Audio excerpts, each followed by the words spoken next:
My name is Darren Hupke, and this is Pixels and Polygons.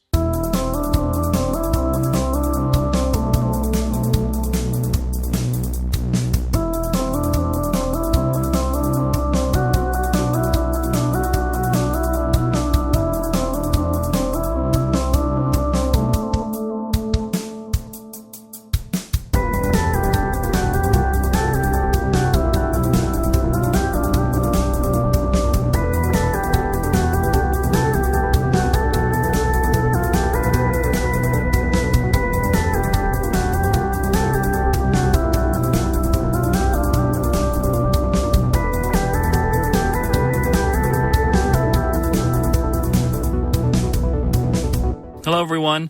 Welcome to the final episode of Pixels and Polygons. I'm just kidding. It's the final episode in this format. I'm going to kind of shake things up, and maybe we'll call it Season 2. I don't know. But it'll continue on weekly. I'm not going to take any time off.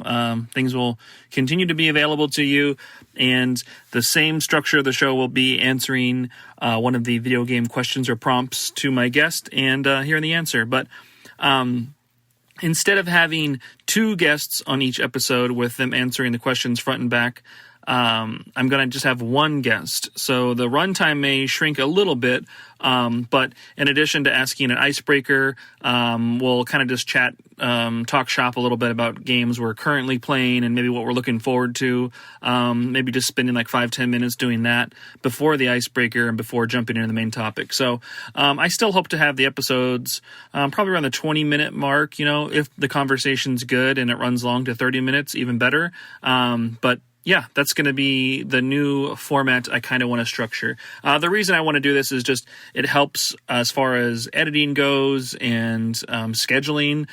Sometimes it is just like an avalanche of folks, and I just schedule a bunch of conversations back to back, and I've got a ton of pending episodes that I can edit together. But then sometimes nobody answers the same questions, and so I'm trying to like force schedule some responses there. So it's fun, and I still get to have all the conversations, but instead of needing that weird back-end shuffle and that kind of land grab that I need to do in order to put it together, it'll be set up in a way that it'll help me just kind of get it out consistently without any extra strange editing stress from scheduling wise. So you won't see much change, and it should still be the same fun, entertaining podcast, hopefully, to continue to enjoy. But that's it. So this last double format episode is going to be with Aidan Moher and Luis Aguas-Vivas, who have been on recent episodes and have been great conversations. So hopefully you enjoy this last double feature, and next week we'll be back in the new format. I got no other business really. Actually, I take that back. No, I have a Kickstarter going on for this kind of flash in the pan idea that just came to me. Retro game zine. So I figured in between my big book projects, or in between just kind of creative time spent working on these bigger book projects, I'd like a little palette cleanser. And so the idea of doing like a little micro zine or just like a little fun zine on a single game or a single topic was something I wanted to explore. And I've backed like other Kickstarters and bought other zines like this. Forgotten Worlds is like a really big one that I've recently been buying, and they also have a Kickstarter going on for their newest issue. But those types of things inspired me to maybe just kind of do my own. So Retro Game Zine is the project. The first issue is currently live on Kickstarter. It'll be 20-ish pages. If there's like overfunding, I'll add a few extra pages and stuff to it. But you can see that there. It covers the game. It came from the desert. It was an old computer game. I originally played it on a MS-DOS computer. But it was available in 1989 and 1990 on those original platforms. But it was just a fun game from my childhood. I did a little write-up on the history of it, a little personal story and an essay about it and an intro to it, gathered up some screenshots and some cool relics, and talked about the later ports that it went to, like on TurboGrafx 16 CD and things like that. But yeah, you can see the link to that in the show notes below. I don't want to take up too much time, but the funding's been going really well, and I actually just announced a stretch goal, which will be a second issue, all bundled together with the first. That is the same format that covers covers the history and talks about cool classic Sega Genesis games. So take a look there if you want to read more about that or hear more about that and support. Otherwise, enjoy this episode, and we'll see you next week in the new format. Bye. All right. Well, welcome to another episode of Pixels and Polygons. We've got now a newer guest, but a returning guest. Friend of the show, Aidan's here again. So hello, welcome to another episode. Hey, thanks for having me back. If you listen to his previous episode, I'll have the same links and everything in the show notes, so you can kind of follow along and keep up with the writings and everything he's been doing. But to get into it, to start with an icebreaker, just to kind of shake you up. You know the main question, but you don't know this. Let me ask you. I'll try this one. This is one I haven't tried on a lot of folks. Let's see if there's something that comes to mind. But while I don't condone throwing controllers, what is a memorable controller throwing moment that you have? Oh yeah, 100% Gran Turismo on the original PlayStation. Just doing the licensed trials. I can't remember the exact specific one, but I had to take a particular line through a corner, and I just could not get it. I could not get it. Controller was thrown.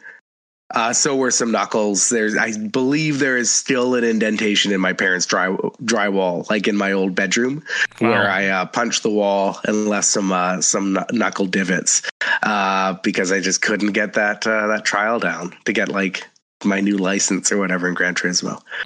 So that's the one that comes to mind, big time. Yeah, those. I also threw my hat the other day playing Astro Bot in one of the challenge levels. I love those challenge levels. I haven't lost it. Yeah. Oh my gosh, I don't. I'm happy they're there because while I was enjoying the nostalgia of playing it, and I loved finding all the the different characters to have them back in the hub world. Nothing was particularly difficult, and I was like, that's okay. Yeah. If this game's not difficult, I'm totally fine with that. And then boom, you start unlocking those little controller icon challenge levels, and I'm like, oh, okay, cool. Yeah, this is what I want to do. And yeah, there were some controller. The final one is even worse than everything you've experienced up to that point. But I actually don't mind. I don't mind the final one. I think it's learnable and you get better at it as you go along. And there's two. I guess I won't spoil it because the game's pretty new. There's two that in particular that I think are questionably designed because there's a bit too much randomness to them compared to the other challenge levels. But in any case, that's a whole different episode, I suppose. That's fun. Cool. Well, that's a good controller throwing moment for sure. I loved those license tests for sure. I think that I was okay with just having I think that's the A-class license to do essentially a majority of the game with. You really didn't need the higher tier ones unless you were going super hardcore into it. So yeah. I was okay with having the A for a majority of the game before I try to bang my head against the wall. But cool. Let's jump into the meat of the episode. I don't know why I said it like that.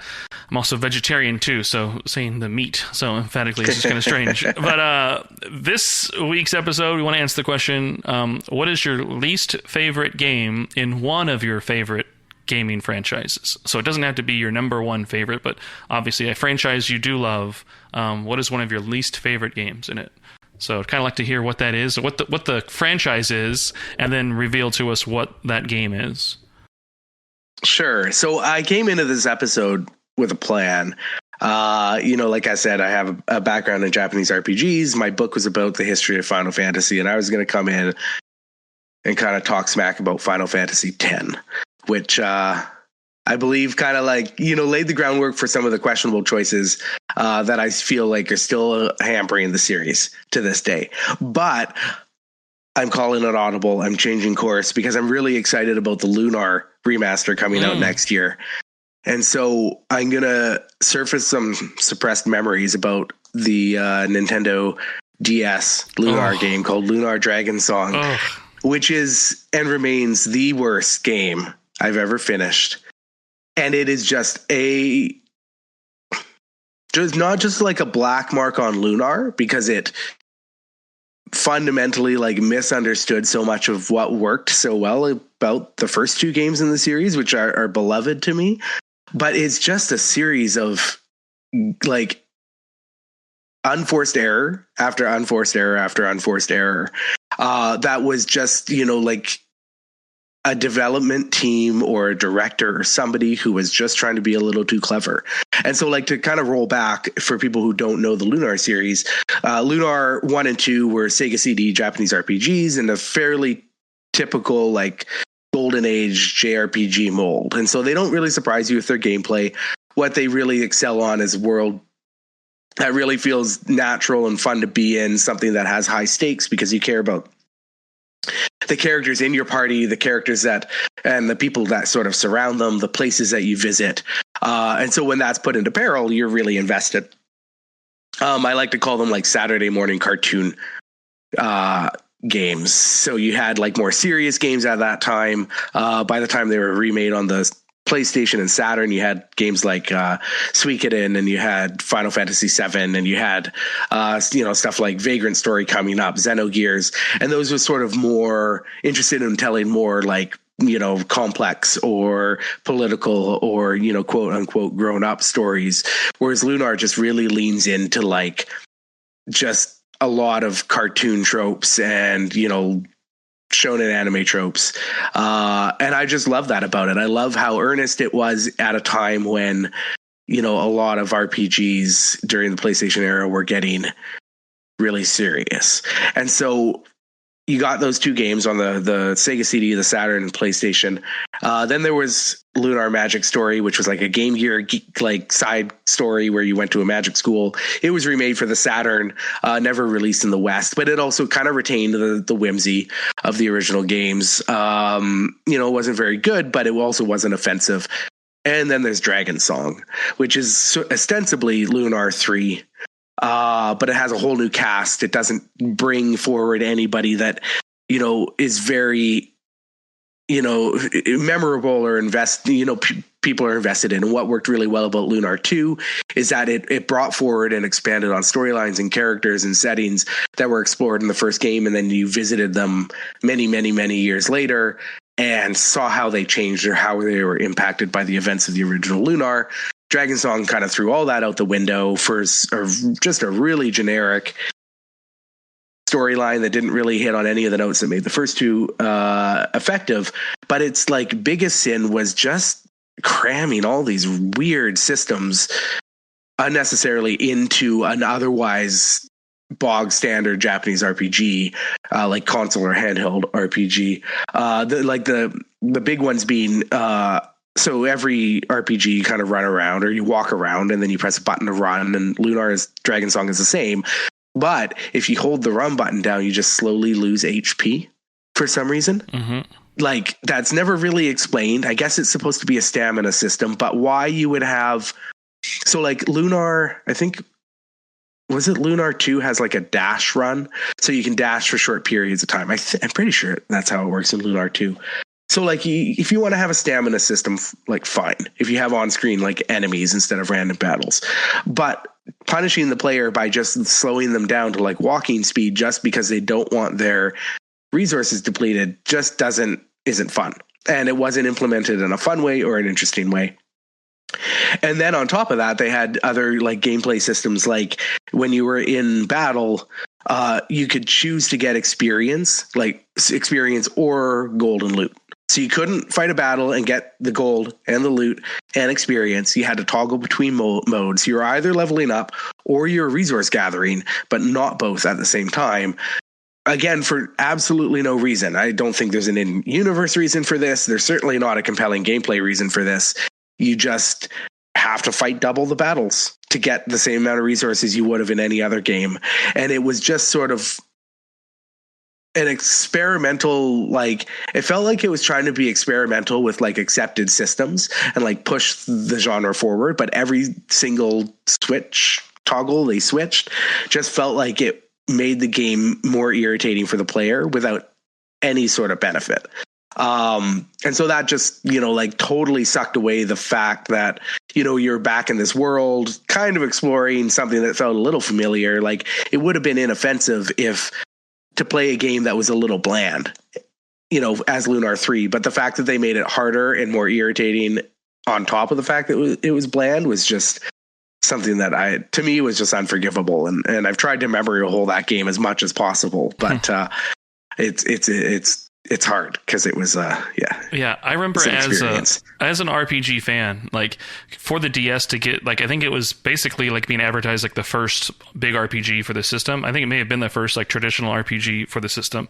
Like, I was pumped. I was like, all right, finally, like this will be something cool. Like, yes, I have that Game Boy Advance slot and I have plenty of great like GBA ones I can still play, but like, cool, this is something to take advantage of this hardware. I'm going to love this. I remember buying it, and that game still had a manual, but like inside it had like character intros, and it talked about the main character, and like it said like their hobbies were like standing on their head. Oh yeah, I'm like, yeah. what? That's like, right. like this is so weird. Like, what do you mean standing on their head? Like, this doesn't make any sense. Maybe this is a translation error. I don't know what's going on here. And then actually booting up the game and your literal introduction to him, he's just doing a handstand, and like, and so in my head I'm thinking, wait a minute, this is one of the traits that this character has that makes him unique, like a character defining thing. His hobby is just doing headstands. Like, how am I ever going to take this game acrobatics, seriously? Not even like, martial arts. Like, it's standing on his head, which is just like, that's about the level of depth that you get in that game. Yeah, that was concern one. And then once you jump into the battle system, like, okay, attack items, so whatever you're going to pick, once you select attack, like, that's it. Like, you don't choose who you want to attack or anything. Gosh, I forgot about that. It'll randomly assign that, and I don't know if the AI like knew to attack in a certain order, if there was like a secret like gambit system in the background happening, but it was just, from all intents and purposes, it was just like randomly selecting an enemy to attack. So you couldn't all group up and attack one to take it out. It was like evenly distributing like attacks, and it, like, why change that? Like, it was so it felt crazy. Like they like were insecure about making a 15-hour RPG. So every, like, they just tweaked all of these things, like, oh, fight double the battles. Oh, you can only walk, you can't run. Oh, we won't let them, attack efficiently in battle. It's like, that'll add 7 to 10 hours onto the, the course of the game. And like you mentioned, the GBA port on the DS, and the GBA had an okay remake of Lunar Silver Star story called Lunar Legend. And so they had a template there that, like, Lunar Legend is an inoffensive remake of Lunar the Silver Star. It's fine. I like it. Like, I personally have a warm spot for it, but it's an example of a fine, inoffensive, if not great, remake of Lunar. They could have just taken that template, used the top screen in interesting ways. Because one thing that Lunar Dragon Song does, to its credit, I suppose, is it makes use of the top and the bottom screen. So your characters in battle are sort of on the bottom screen, and then you'll get enemies that are, like, span both screens. And I think it sometimes would take into account like distance from the characters for attacks, maybe. And so, you implement something like that. You implement a map on the bottom, like, and you could have had a perfectly inoffensive Lunar 3 that nobody remembers, but also nobody is dogging on a podcast 20 years later, right? Which is what Dragon Song ended up being. And so, I don't know who made Dragon Song, or if anybody who worked on Lunar Legend was involved with Dragon Song, but they could have at least just looked at that as a template and just built out, the story from Dragon Song in that. Wouldn't have been great, but it would have been fine. Yeah. The one thing I will give points to it for, I don't know why I liked it. Like, I don't think everyone did, but like, every Nintendo 64 games are often like Doom 64, Super Mario 64. They just threw 64 at the end. For the DS, I like that people came up with like the acronym DS, but made it like a different title. So this Dragon Song DS, like that, like, oh, okay, I like that you're playing along there. Like Castlevania Dawn of Souls was DS. Like, there were things that did that cleverly, and I like that Lunar played along with that. That might be the only thing I'm charmed by the game, unfortunately. That is, and that does go back to the idea that it was one of those early DS titles where you saw that a lot. But I'm just reading about it on Wikipedia. It actually takes place thousands of years before the first Lunar game, which was probably, like, Lunar was so strongly built around the identity of the world and the characters that inhabited the first game, and then the second game, that like that really sort of took away from Dragon Song's ability to to fit in with the rest of those in a way that was satisfying. Yeah.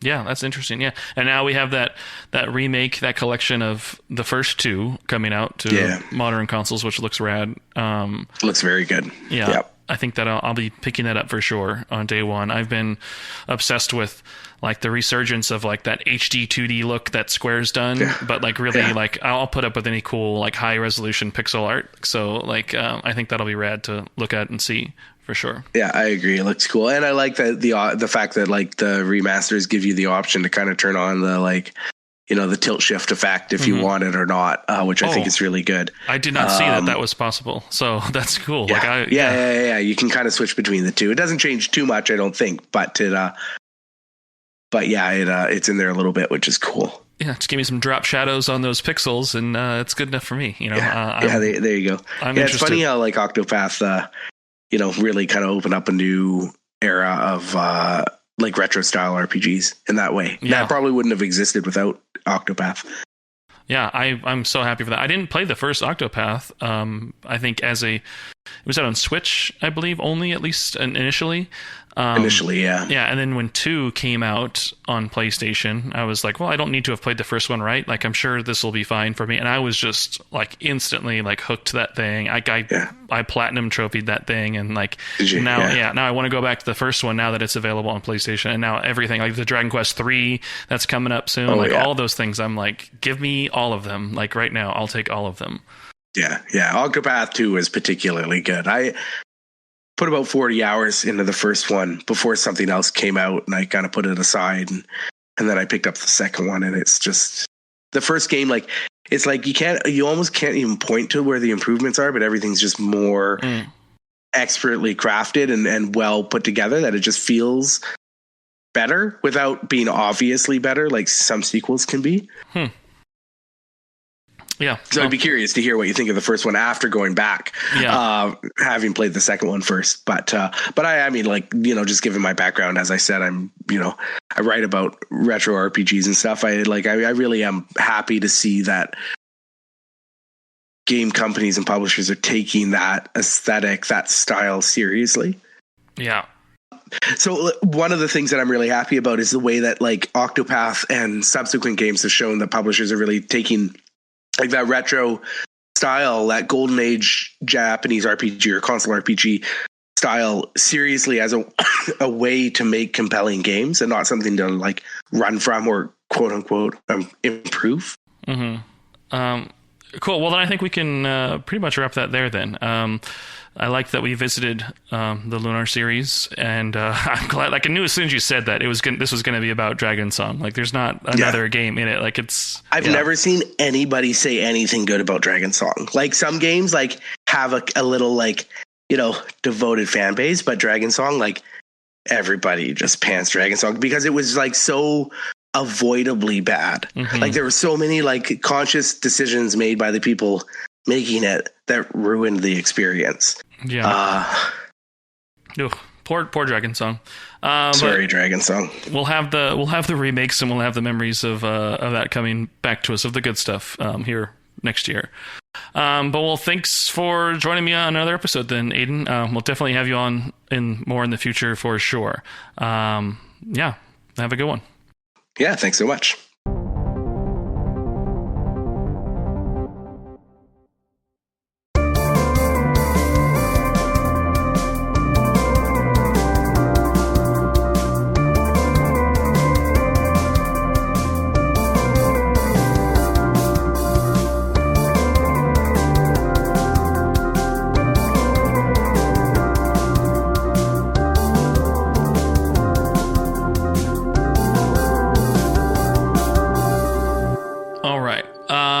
Welcome to another episode of Pixels and Polygons. I got Luis back with us on another episode. So hello, Luis. Hey, how you doing? How's everybody? I hope they're doing well. I hope that the crazy season hasn't been too crazy for people and that they're safe. Yeah, crazy's gonna crazy. The world's gonna world right now. So stay safe and find some games to enjoy to bring down some stress levels if that's your thing. I wanted to jump into it with you with an icebreaker question to have some fun and kickstart the mind on the main topic. But I figured let's ask more of a vacation destination or a soothing one. If you could live in any gaming world, what world would that be? Oh my God, that's so tough. Oh, that's so tough. There's so many. It's funny because I usually play stressful games. So I wouldn't necessarily live in any of those places. All right, I'm going to say something right now, and it's probably going to be weird, but you know what? In the Pigman planet, I'll do that. And I'll be a Pigman. And I know that's super stressful, but that's fine. I'll do that. Just a casual life as a Pikmin, huh? Mm-hmm. I'll probably just live like one day and then I'll die, but I think it'll be glorious.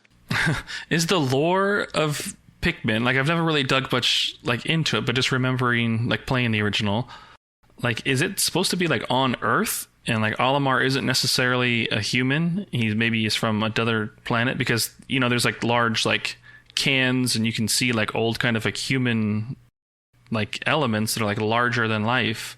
I've always been curious about that. Like, yeah, you see like these backdrops on it that look like if it's like, the real world or like our world. But I mean, the planet is called like PNF 404, which is like a play on like page not found, for that error that you get when when you're like looking for like a website and the website is gone, which is pretty funny. But yeah, it just I like it because it's like, it's not really explained. A lot of it looks like stuff that's familiar to us. I mean, just some stuff is straight up things you're only going to find on Earth, right? Especially in the first two games where you had like brands on there, like Duracell batteries, right?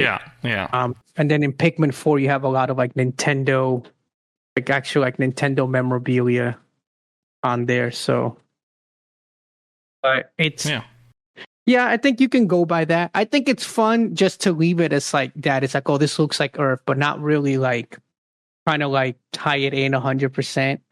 Because there's a lot of differences on this still, though. Like these creatures that are there, like even though they're big also for Olimar, they're not really that big for us. Most of them, at least. Yeah. So it's like, yeah, it could be that it's just in the not too distant future where we start outsourcing our garbage and like launch it into space, and coincidentally some of our garbage has landed on this planet, and that's why the cross contamination is there. But I'm not here to fill. I'm not here to fill the plot holes of Pikmin. But it is there are some soothing areas, and then what is the life cycle of a Pikmin itself? I don't know, but at least it's not as stressful as it could be. I think that's a good location. I think it's a cool choice there. So I think it's still less stressful than the real world than our horrible society. So yeah, just if the only thing I have to worry about is not being eaten, I think that's a better deal. There you go. All right. Well, thanks for participating there. Let's move on into the main topic then, because I'm really curious to hear what you've selected for this question. But we've asked this before, and I do like to ask this just to kind of hear. Usually, it's a fan trying to make excuses for certain things, but I just love hearing the reasons for it. But what is your least favorite game in one of your favorite franchises? A great question. That had me stumped also for a bit, but I ultimately decided on the series is going to be Metal Gear, and the game is going to be Metal Gear Solid 4, Guns of the Patriots. 4, I think that's my least favorite game, and that almost killed the series for me. Like it's weird because when it came out, there was so many, like the reviews were just like raving, but I was like, I did not enjoy it at all. I mean, there was not that much to enjoy. I mean, unless you wanted to watch like 30 hours of cutscenes, right? So it's like it was a big shock for me, and I think it's the first time that I played a game where like the critical consensus was so different from like my own opinion on it, right? Like at least it's like when I was starting to follow like what critics, right, and people were talking about. I remember like people calling it like the greatest game ever or like all this stuff, but I was just like, oh, this game sucks. Yeah, I mean, I don't know if you feel the same way for me, but like my love for the Metal Gear series, like I think by the time 4 came out, and I think 3 definitely was the last game, especially in the Solid series, like with those mechanics and that specific design that I think I wanted to play. Like I think it needed to evolve like its gameplay and what it can do. And so it seemed like 4 tried that with some interesting like new mechanics and some like bizarre new things to do, like in addition to the root of the gameplay, but the root gameplay still was quite structured in like the same kind of format. And then beyond that, it with all the extra sprinkling of mechanics, having your stealth camouflage, having this ability to try and have two factions pitted against each other or minimize their resources or whatever it may be, you played 10 minutes and then you watched 15 minutes of a cutscene, or you were in an area that was, you know, a fraction of the size of what you're expecting like a larger like open environment to be. And so like you never really got to get in deep and get into the weeds of like all of these mechanics and systems because you're being sprinkled and pushed along like through the plot and through a lot of like cinematic moments to these smaller different areas that never really let it stretch its wings and be like confident in what it was. It was like based on the past, but not quite pushing itself to the future and kind of just in this like hybrid in between. No, like well said. And that was a big, that game showed me a lot though. Like it showed me a lot of like stuff that I just wasn't willing to like tolerate, right? As like a player. Cause I do think obviously the look of the game was cutting edge for the time. It looked amazing. And it's also, and I mean, if you like the Kojima like nonsense story stuff, you know, it can be fairly entertaining. But for me, I just felt there was just so much of it and just so little gameplay. Like a game like Snake Eater and Metal Gear Solid, you know, the first one, those are, you had a lot of cutscenes, but you had a lot of time to play. And especially those two, like the gameplay just was so different.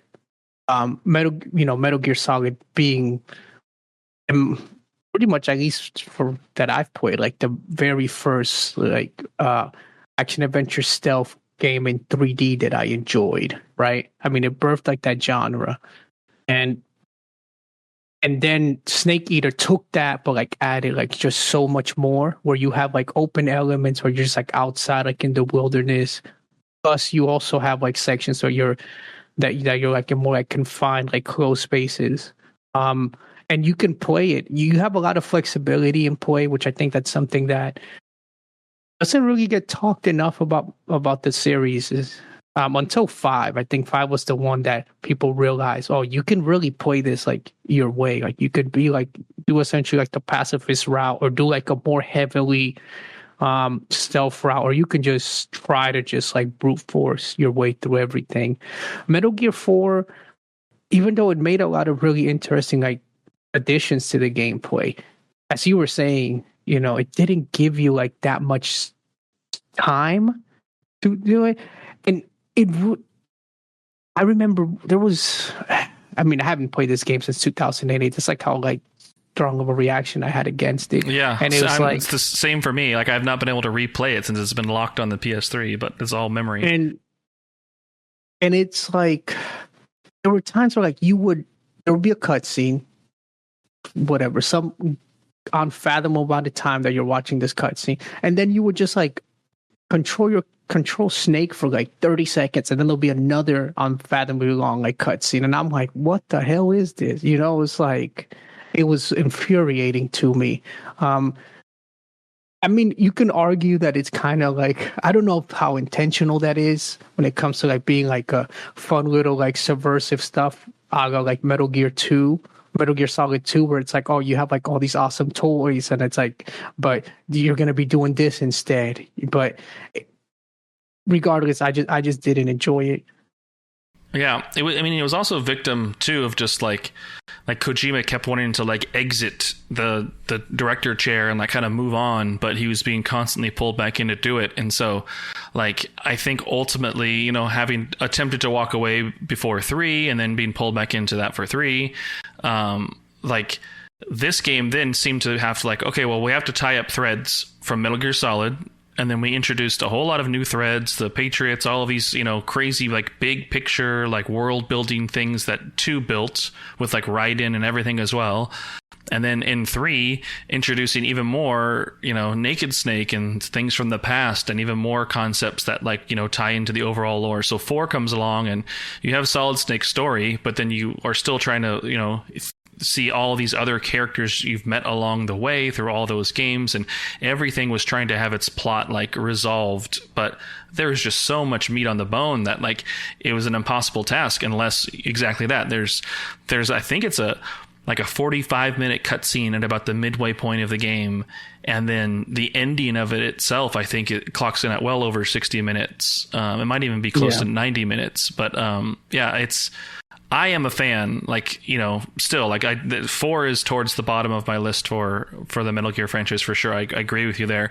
And I'm a fan of Kojima's craziness and everything, but like that definitely tested my patience and my limits as well. Like even with the cool nods to like Snatcher and, you know, having the like disguise of like the Gillian Seed like jacket and everything, and the Metal Gear Mark II and all that stuff. There's cool little nods to lots of things. There was just also just the constant, you know, what if, or like I want more feeling while you were being paced along. It was definitely a lot for me. And that was also like a weird transitional phase for me as a, you know, as a player, where I was really into JRPGs, you know, especially stuff like Final Fantasy, where essentially I would play Final Fantasy in my mind to get the reward, which would be like the cutscenes, right? Like something like in Final Fantasy X. So I was kind of used to that, you know, type of style of game. But Metal Gear Solid 4 just did it. It was just so long. It really got me. And frankly, in a lot of cutscenes, I fell asleep. I was just like, because they were just so long. Like I was just, and I think that was the one too. I kind of became a little bit more critical and less of a fan of a lot of like Kojima's like antics and like views when it comes to, you know, like international politics. And so yeah, so that definitely had an effect on my enjoyment of the game. I guess I think it plays like for its time, it plays great. It just doesn't give you that much time to do that. And I actually did enjoy the last boss fight, which is essentially like that fist fight. I thought that was like really like a really interesting way of ending it, but it's still, you know, it was it's just I don't know. I would actually be interested to see. I'm sure somebody's done it where they see like how much time you're actually playing as opposed to how much time you're actually like watching cutscenes on it. And I know it's probably like less than 20% of the game is you playing, and then the others just like you watching cutscenes. Yeah, I'd love to know that number too. I'm going to do some Googling after this and see if what that breakdown is, because I'd be curious to know. Like even if it's like you give a generous, not necessarily a speed run path through it, but if you give some generous time to the gameplay, you know, how much time is that balanced against like how many minutes there are or hours there are of cutscenes? I want to see. Yeah. No, I mean, another reason I picked this game too is because I thought there's other games that I definitely dislike more in a series, right? That I love than Metal Gear Solid 4, but this is one where, you know, the series, there's enough games in this series that I have more to compare it to, like games before and after as well. So it's a game that falls. I mean, I wouldn't, even though like Rising Revengeance, it's like part of the same, which is a game that I think is like amazing. It's a part of the same like franchise or universe. I don't necessarily think it's part of the same series, quote unquote, in the sense that it's just such a different game mechanically, right? Yeah. Than that.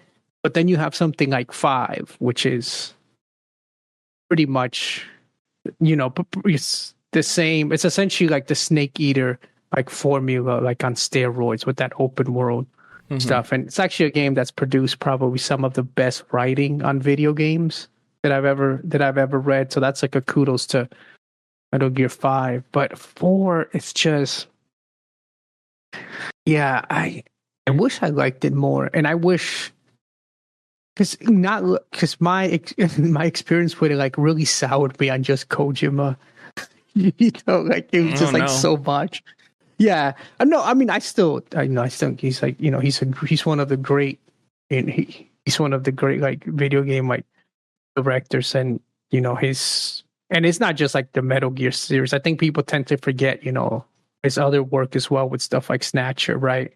Like Police Knots and like all these other stuff that's just like amazing. Which I hope those games get more of like a wider release at some point. And also like Zone of the Enders and what is it, Boktai, the GBA game as well. That's like pretty. The sun is in your hands. Yeah, that's incredible idea. Horrible execution because of the hardware. Yeah, they did that. There's a DS, Lunar Nights was like the spiritual kind of like follow through on that as well too, but it just didn't have that solar sensor to be able to keep playing it on the DS. Kojima's got some interesting ideas, and he always does something kind of funky and crazy. And yeah, like does it always stick? Not necessarily, but there's at least some chunks out of there that you can savor. And I'm always just curious to see how he'll surprise or shake things up. So 4 though, I'm with you on that. Like it definitely tested my my fandom of the series. Like I don't think it jeopardized it at all for me, because I still like kind of wrote it out and into the sunset with the end of it all.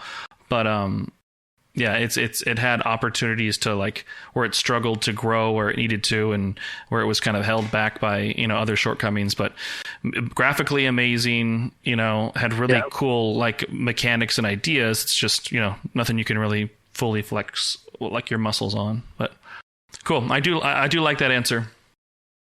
No, and just like one last thing, I can't overstate how hype I was for this, because I love Snake Eater. It's one of my favorite games. And then on top of that, earlier in that same year, 2008, Smash Brothers Brawl came out, and Snake was a playable character. So just for months, if you were playing that game, you were playing as like Snake. So you were just like, oh my God, just like prepping yourself for it. And then it happened, and it's like, oh. At least for me, I know a lot of people still enjoy it, and it has a lot of merits. Like I'm not saying it, I'm not saying this is like it's a bad game. It's just personally, it just didn't click with me, and I have specific issues with that game. But I fight emotionally, like in my head, like. Do I not enjoy it as much because of its flaws and I just could not oversee them? Or is it because I've not been able to replay it like I have so many of the other games because it being locked? Like I wonder sometimes if it is magically re-released and made available again, would I play it and have like a newfound like appreciation for some of those things, or will it just even more so feel dated with its design of like pacing and exposition dumping and things like that? So it's almost like I don't want it to be made available again to like reopen that wound of disappointment, but at the same time, if I'm left sitting here feeling half disappointed by the memories of it, what is there to really lose? So it's who knows what's how really going to shake out if there ever is a re-release. I think I might enjoy it more, actually, when I think about it. And the reason why is just because the AAA games just have changed so much and just almost exclusively gone to this route of like open world game design, that just getting something that just so much, so much smaller and like restrictive and like the game worlds that you're allowed to like interact with. I think that would be a breath of fresh air.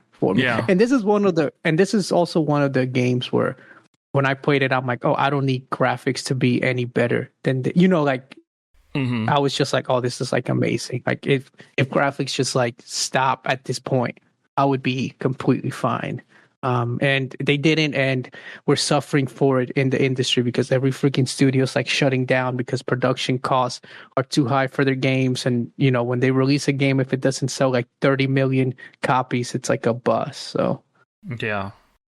I mean, this is getting close to that production crunch and team size and all that stuff. But obviously, the PS3 was a little bit more manageable for a team than some of these modern games are. But yeah, writing was kind of on the wall then, that there was things coming, stresses were coming in the foundation. But cool. Thank you so much for jumping on another episode, Luis. We will we'll have you on again in the future for sure. And you had offline or before recording, you had shared some of the recent articles you've had online. I'll make sure I get those from you, and I'll put those in the show notes so folks can kind of follow the links and see some of the recent things you've been putting out. Otherwise, do you have anything you want to share then before we wrap up? Yeah, just have a few things. So you can find my work on popmatters.com. Just recently published a review of Neva, the new Nomada Studio game. They're the creator of Grease, which is the storytelling platform, the narrative platformer. Have that. I have a few other things coming in the pipeline. The big thing though that I like to pitch is, so I'm a member of the New York Video Games Critics Circle. Our award is coming up in January, which is the New York Video Game Awards. It's kind of a big deal, if I don't mind saying it. So we're gonna have a pretty good show, and the tickets are available if anybody wants to go. All the proceeds go to our nonprofit, which is essentially help for us. It's like we help at risk like youths in New York City area with educational opportunities in the classroom and also internships. So it goes to a good cause. We try to do a lot of good work when it comes to that. So it's not only about having fun and playing games, but it's also like making a difference with it. And on that note too, with the New York Video Games Critics Circle, I have a podcast coming out with them, which I'll be speaking with Remy Zhu, who is the creative director of A Thousand Times Resist, which if anybody's heard of it, it's in my opinion the best game of the year. So be on the lookout for that as well. Right. Yeah. I will get those links from you then, and we'll put those in the show notes below. But thanks again for jumping on, and I'm sure we'll talk very soon about more video games.